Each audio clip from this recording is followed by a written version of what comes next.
What do you need to be happy? What is it that would make you happy? How about some more money? Would you like to be in the position of Elon Musk or somebody who's a billionaire? Or maybe your desires are more modest than that. Maybe $1 million would be fine. But wealth, you can buy a lot of good things. You could help a lot of people. You could put your kids through school. You could buy the house at the shore, whatever it might be. It's good. Or is it health? Just to be well. And for those you love, to be well and healthy and able to do all kinds of good things. Or would it be authority, the power, if you will, the ability to run the business you're in or whatever your vocation might be, to run it well. People would follow your direction. If your children would follow your direction, your students or whatever it might be. The power and authority. Would you be happy if everybody would just fall into line for you? If you were in good health and if you had all the resources you need.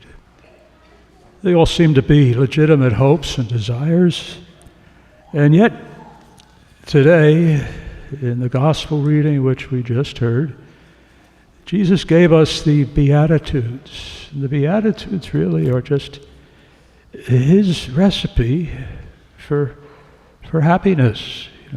He tells us what we need to be happy.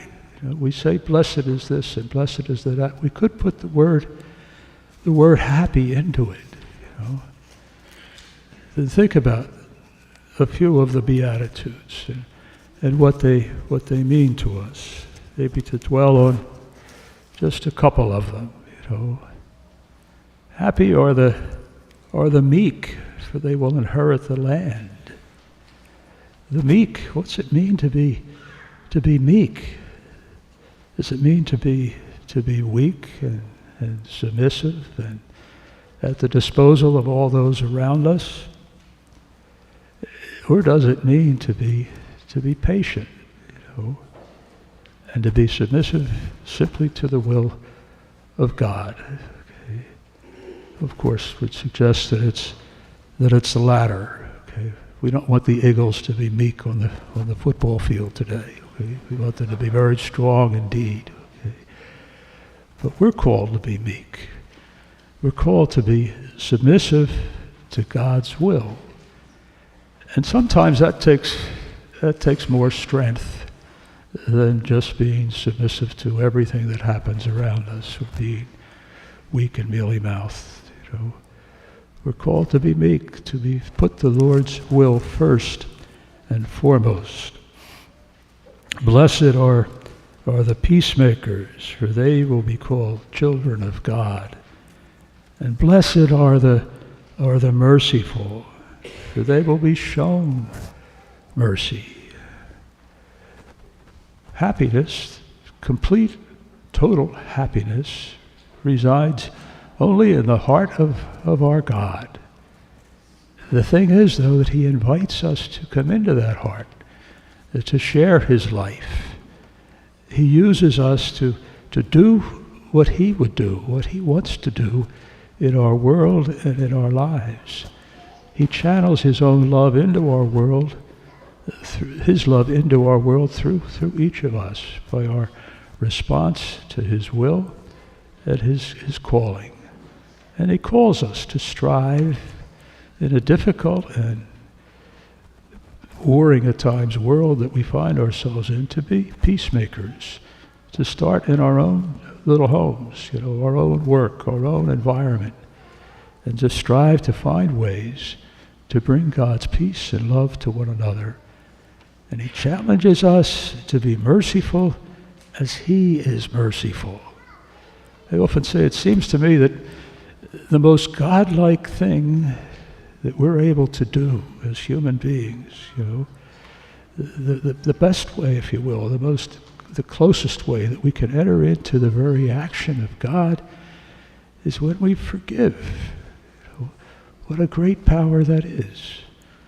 And sometimes it's difficult to use it, Sometimes it requires sacrifice, sometimes it requires humiliation, but it's a very, very close way in which we enter into the very action, if you will, of our God.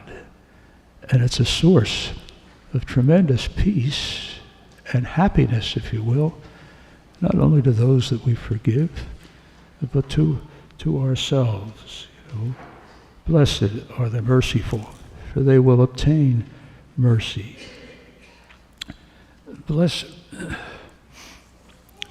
are the meek, blessed are the peacemakers, blessed are the poor in spirit, for the kingdom of heaven is theirs.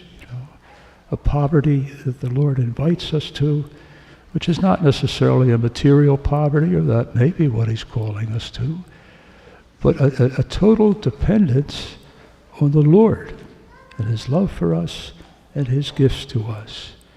Blessed are those who mourn, for they will be comforted.